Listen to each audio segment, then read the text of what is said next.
few house rules to remember. One, when the panelists are speaking, please do not be speaking. And if you are, I won't be happy. And you don't want to see what these boots are going to do. You don't want to see it.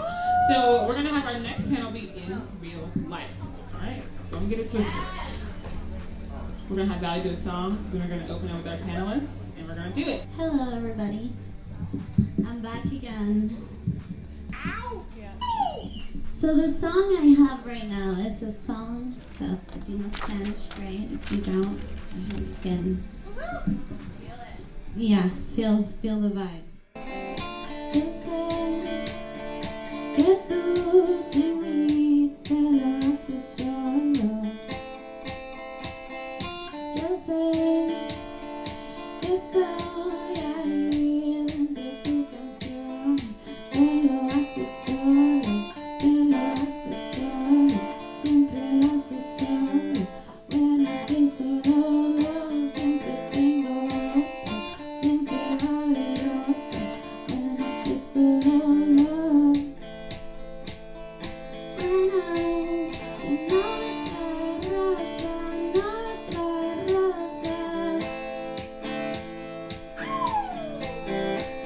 Ya no me trae rosa, no me trae rosa. No,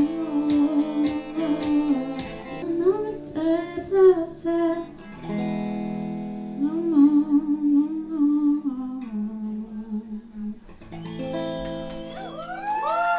Thank you so much. My name is Valentini, and this is Cherry Bomb. I'm gonna have Ren pass out some tithings if you're feeling generous, if you want to worship the pass it around. Yeah, there you go. Just Is that funny? yes, okay. All right. Thank you so much for having me. Thank you, baby. We have a brilliant second panel for y'all, okay? I'm gonna let everyone go around and introduce themselves, but essentially, we're talking crypto, NFTs, and sex tech. Hey, my name is Benjamin Fredrickson. I'm a photographer, Brooklyn-based. I just recently did my first NFT project in a collaboration with the local lube company, Good Parts. Dave is here, and my most recent project is focused on the wedgie fetish. And so our collab is a bunch of different wedgie photographs that I created in collaboration with the brand, incorporating the lube. Yeah, so that's me. Hi.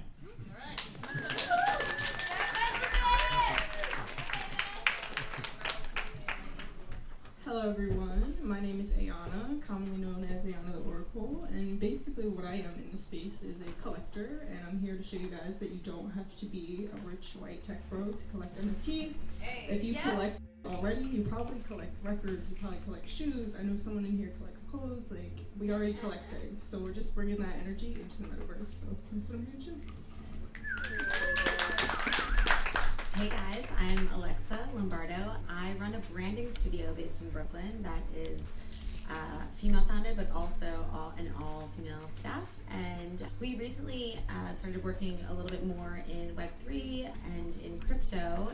And through that sort of experience, I started a DAO with one of my very good friends. DAO is a term that I haven't really heard much tonight, so I'm happy to talk more about that. But our mission is really to empower women through the principles of Web3 and what it can enable. Yeah.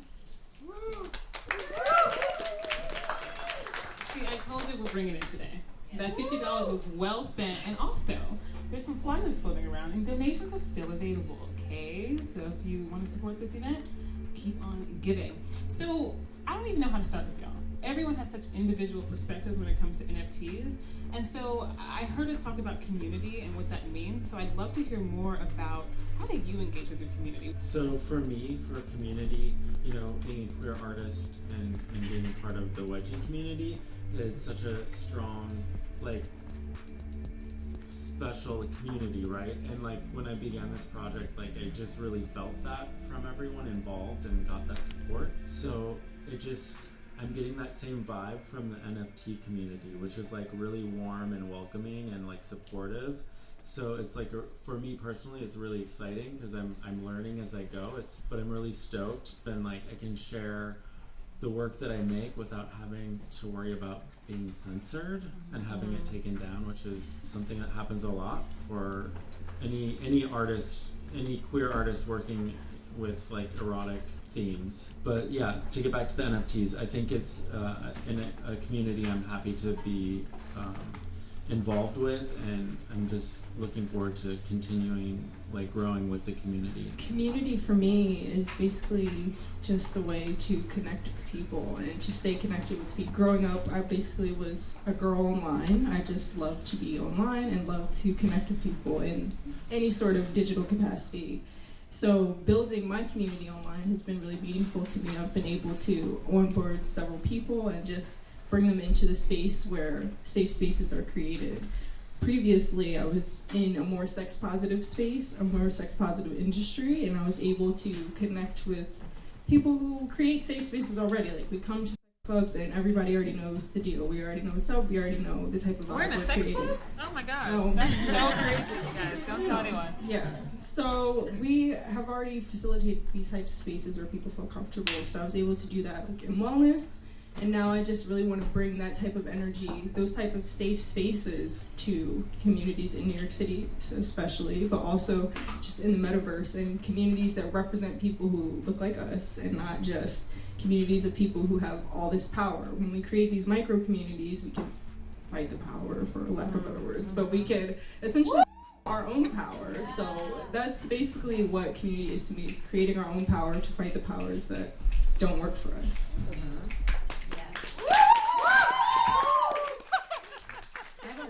On this, so just cut me off when it's time. No.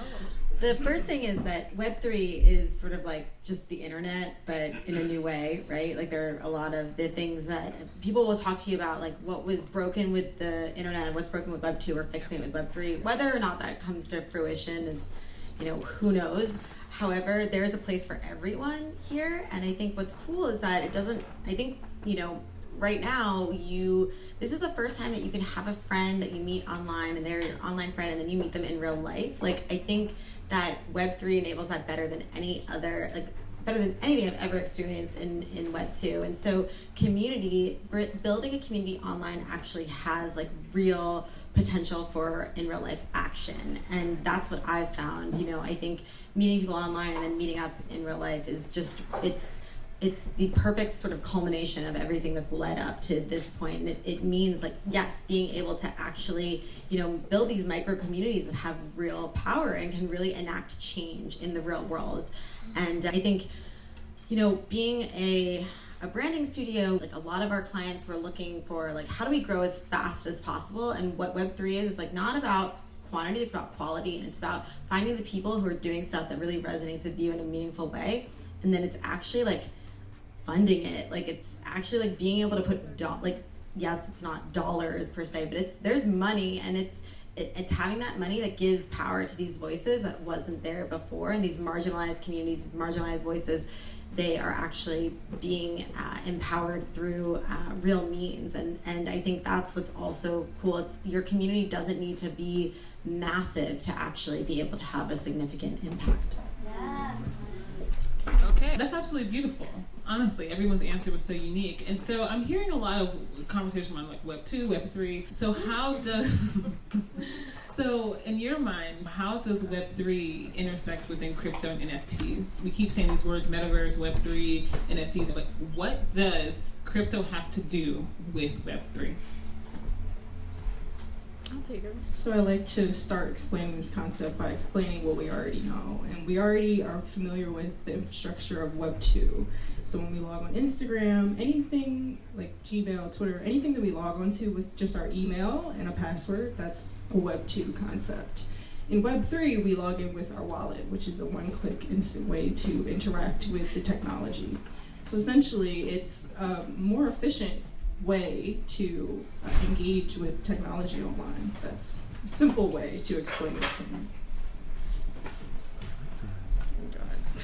I'll go next. So I think that one of the most important differences between Web 2 and Web 3 is that login, that password, means that your data is owned by whatever platform or whatever company owns the platform that you are logging into. Where As in Web3, your wallet, you own it, and you choose to display or to leverage your data however, is befitting to you. And so it's more empowering, and it also gives us the opportunity to own the internet.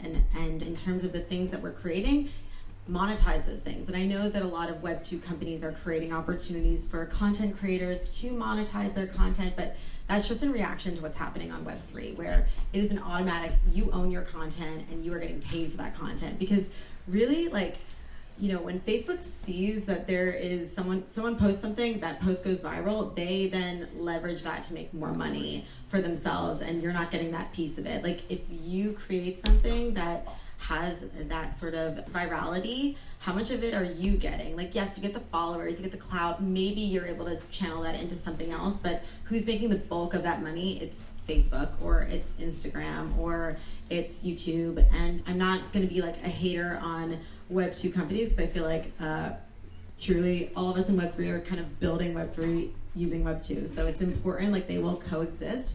But it's a new way of owning our data and monetizing that data and really having the control over it. I just wanted to reiterate that, like, for me, Web3 is like holding space in this new space. Mm-hmm. And that's what's exciting for me. To piggyback off what Alexa just said, like, creating images, putting them out there, seeing what is popular, and then like seeing what happens from it on Web 2. It's like, wait, why are these companies benefiting from it, but also I'm being punished too? It depends. So yeah, I'm just really looking forward to Web 3. Web 3, everybody. So I'm hearing a lot, Benjamin, you said this is your first NFT project. Yeah. You have a community that onboards people into Web3 and invests in people. You are a collector, yes. Okay, the collector perspective. And Alexa, HerHouse is meant to empower women in this new world. Mm-hmm. So I want to ask a question. I don't want the textbook answer. I want to know why do you do this? How do you do it? And what does your day-to-day look like when it's incredibly challenging? And what about you empowers us to believe that you are the people we should be following and engaging with? And it's okay, it's not that intense actually, it's just really intense, y'all. I'm sorry. It's just like, what's up? Like, why do you do, like, why, because it takes a lot of skills, right? We're not just saying the words and everyone's like, okay, cool. There's all these women-led groups and I'm the first. Mm-hmm. Are you the first, or did you just never check in with community to make and support other people who are already doing it? And so, what does this kind of process look like? All right, give me the mic. Oh. Okay, so I love that.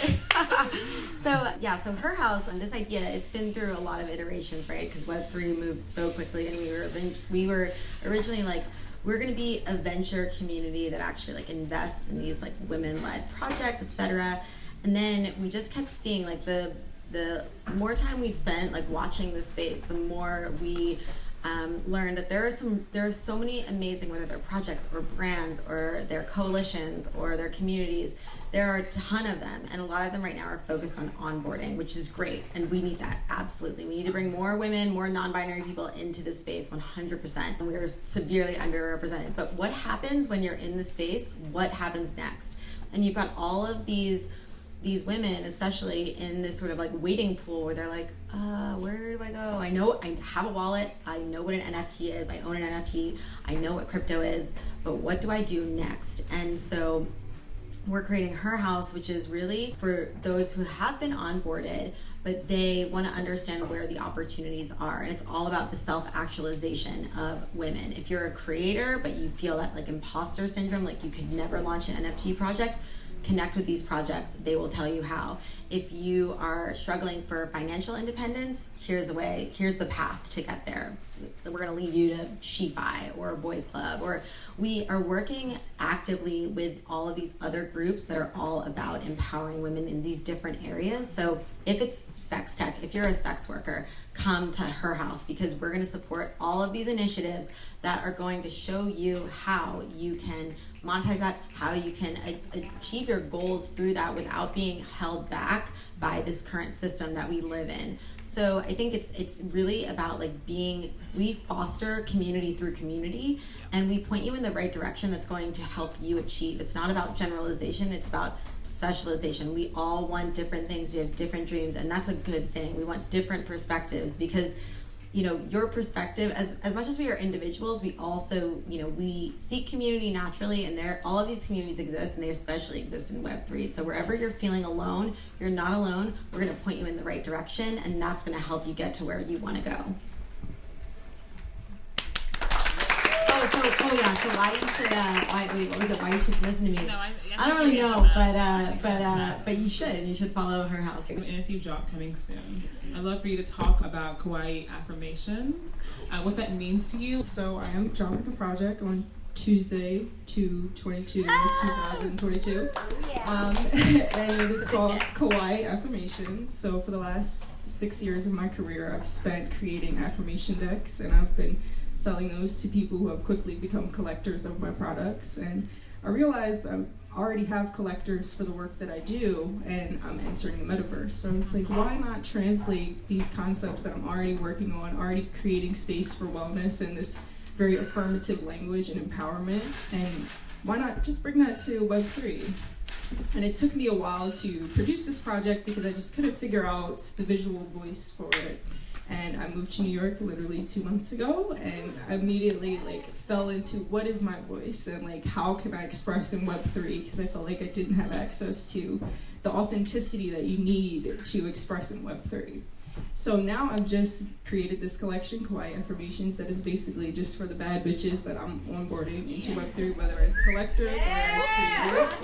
And literally, it's a fight against, no offense to anybody who might be a crypto punk owner or a Bored Ape holder, no offense to you guys, but we need some tastemakers, some people who appreciate aesthetic value and real beauty, and we need some bad bitch energy in here, and no one's gonna come. No one's gonna come. So no one's gonna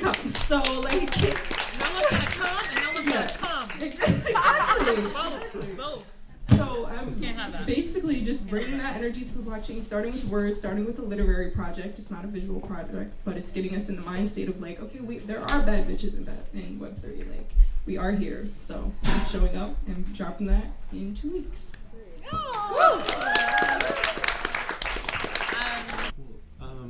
Did I have to ask a question again? Oh, yeah, totally. It went right over my, yeah. Okay.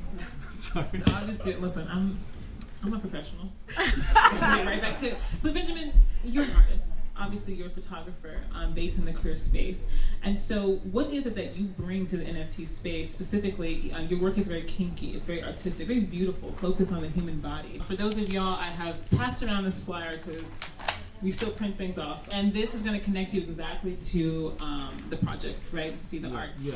And so, you talked about censorship, you talked about, the fear of posting and this and that. But what does it mean for you to contribute your work to a fundraiser for Sex Worker Project and collaborating with a sex tech company? So for me personally, I have a background as a sex worker myself. And so coming from that background and bringing that, my work, my past projects have been based around that. So a lot of my current models in my current project are sex workers themselves. So for me to work on this project with good parts and for it to raise money for the sex workers project, it just feels like a right cause to raise money for me. And I just like to be able to make work and bring awareness, and I think that's what all my work is about. And so for me, working on this specific project, it's been really important and really satisfying to collaborate with so many people, with Dave at Good Parts, with the models, Echo, Sammy, and John. They all are OnlyFans models. And so it's been really, really great just building that community and collaborating with so many different entities and people. And so I think having that perspective, I've learned a lot from this experience, and I definitely my work has always been collaborative, and it just has built that drive for me to like want to explore it more and see where I can take it. I feel like I veered off. No, that was so perfect. That was so perfect. Thank you so much for answering these questions. You know, everyone's like sex. I'm like, yes. So what does sex positivity have to do within your work? So this isn't a question about your personal identity or your personal practices in bed, but when we have sexual freedom, we get to, you know, navigate spaces differently. So how does it approaching sex positivity within your work transform it? And how does that differentiate you between people who don't? Oh, you guys. I mean, he's going first. Yeah. Okay. So sex positivity within my work, for me, like, it's like I aim to like be inclusive and share that within my work, like reaching out to different people, friends, having those experiences to show the diversity and the beauty in every individual that like I encounter. And so like that's been a really important thing for me as an artist, like when thinking about working with projects. So it's not just like it doesn't look just one way, right? It doesn't feel one way. We all have shared experiences but different experiences. So I think that's important to just like explore. And I think by just exploring and like my one perspective, like putting it out there, I hope that like inspires other people to do the same thing and like just kind of let go and explore like that kind of sex positivity within themselves. Benjamin, you have the best answers. You're killing it. Thank you. You're doing great. For me, exploring sex positivity in my work is just a way of life. I just really believe in exploring and expressing your sexuality as a foundation, and I just really believe in this because I believe sexual energy is creative energy, is spiritual energy. It is literally just the vitality that's existing. So and if you're not tapped into it, you know, something's off, like holistically, so there's an imbalance. So I just feel like embodying, no matter if my work seems explicitly sexual or not, some sexual energy went into manifesting that project. So I very intentionally try to work with, you know, work in spaces and with people who are sex positive, because we bring a different life to anything we're doing. So Facts. Yeah, I agree with everything that's been said. I mean, I think that we're all human, and like sex is such an important part of life, and if you're denying that part of yourself, then I agree, you're denying these other powers that come from that. And so being able to incorporate that into the work that we do, it's just like, I think, you know, also it's just all of these things that we have to consider as part of our identity, our humanity, and our like, whether it's you're thinking about your physical health or your mental health, like why isn't sexual health like on a level playing field with that? Because it ties into both of those things, and it also ties into how we engage with others and like our relationships with people. And if you're not recognizing that, acknowledging it, and learning about it, then you're denying, I think, a piece of yourself, and that therefore is denying how you engage with other people, how you engage with the world. And so for me, I don't know, I think, again, like whether we're tying crypto into it or not, it's a very important element of what I do as a person, what I do as a professional, what I do as an individual, because again, I've been that person who is ignoring that side of my life, and my life is, it's like my life was in black and white and now my life is in color. Like that's the juxtaposition, and it's like, I know that sounds cheesy, I know you guys are laughing and that sounds like but it's like actually like it's really true. And so don't hide that, don't be ashamed about that. Like we're also like, it's, yes, it goes back to what I said before, we're individuals, but also like you're not alone in any of this. So like finding those communities, I think it's also about that too. So I don't know, that's how I perceive it. Yeah, and I think it's hilarious that like in this room that's not shocking, right? But I know there's some crypto people here that you've never heard that before. You've never been in a room centering crypto where you talk so positively and so open about yourself. And so, you know, this is what we're bringing together to this conversation. And it's really important to me to bring sex and tech to the forefront, crypto and NFTs, because it's the underlying reason why we do everything. Yes. So how can we not talk about it? It's not this taboo or shameful Yes. thing. It's literally a part of every single thing we do. So we're running a little late on time, you guys. So we're gonna take 2 audience questions, maybe three, but probably 2. And then we're gonna have our closing performance, okay? So we'll have our closing performance, we'll have plenty of time to mix and mingle and drink some more, or smoke some more, which I love that. Don't you love having cannabis-friendly space? Love it. Oh my God. You don't even have to think about it. You're just like, sure, let's light up the joint. And it's just like creates this really open, so brilliant. Okay, and on top of that, I have a little bit of a plug here. So Unbound Babes, if you want to get some toys, I have a 15% discount code on a $69 purchase. And that code is SX Noir. Tap in. So we gotta get this going, y'all. I'm saying a lot here. I'm saying a lot. Okay, so 2 questions. What's going on? Who wants to ask a question? Who's ready? Okay, perfect. You may have to come just this way a little bit because of the speaker. I don't want to get closer. Ooh. Hi, so I've been in the crypto space since 2019, and I just wanted to ask where the queer sex positive Where the space queers is at? Yeah, where are the queers at? Where the queers at? In the crypto space, because I'm working in crypto accounting, Yeah. and I'm just hungry for the opportunity to connect with people who are my people, you know? Brilliant.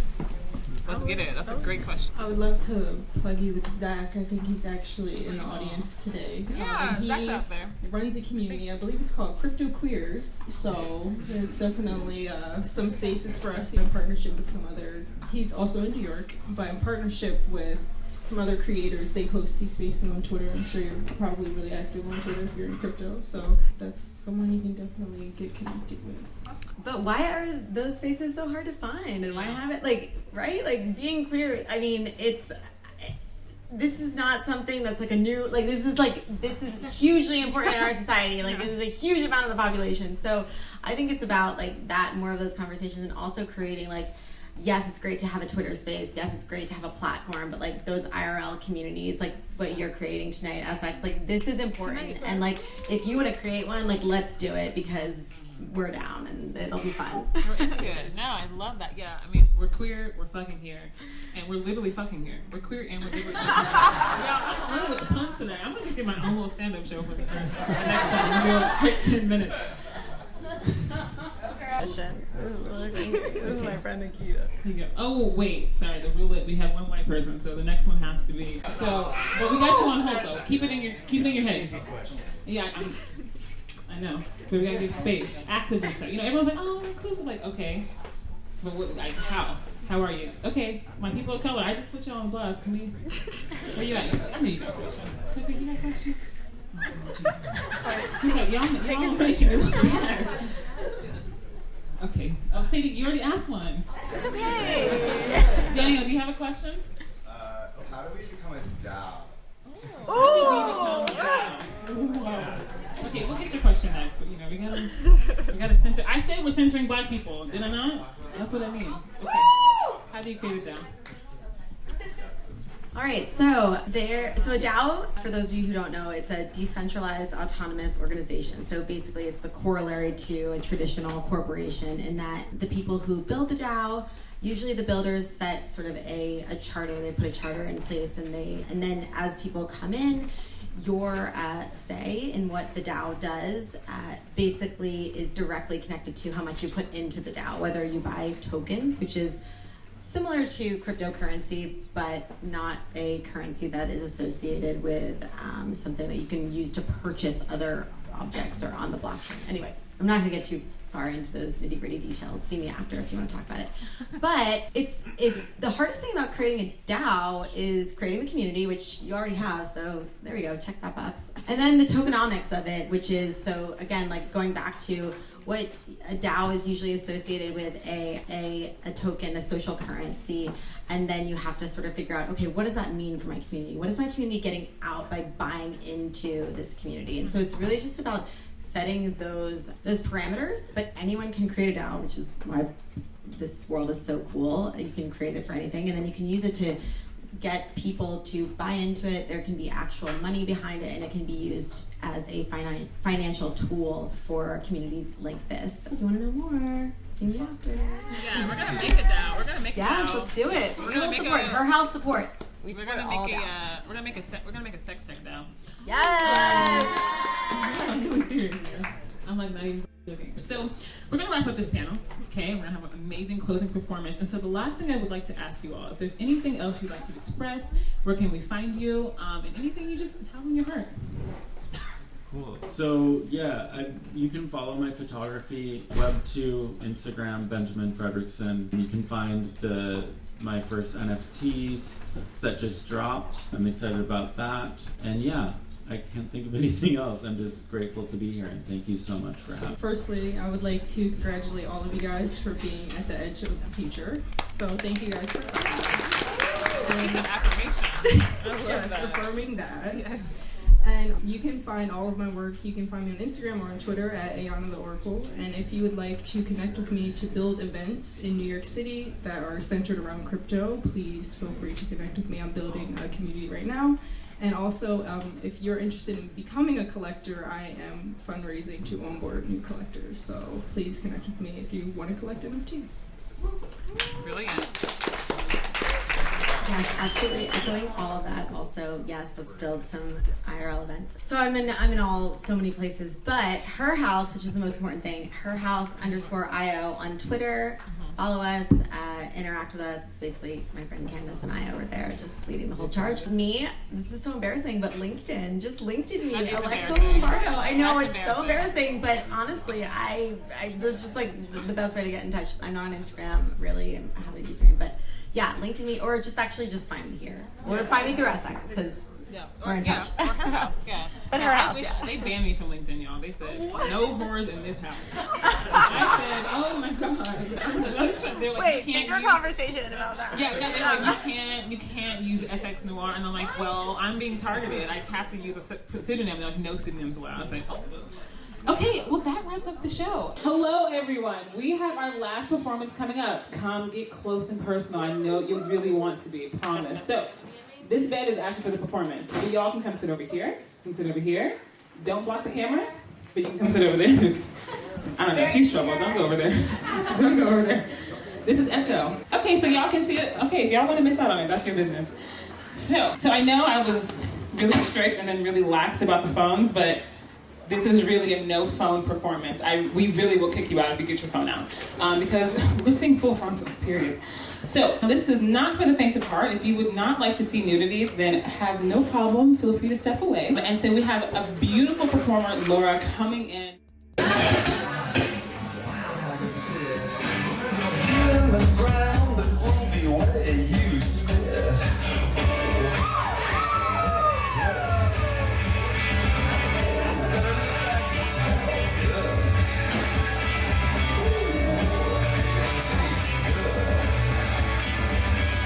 Like a bad girl should. When I need love, I love how you feel. When I need dough, I love how you steal. I love your sick, the way you think, the way your perfume makes you stink.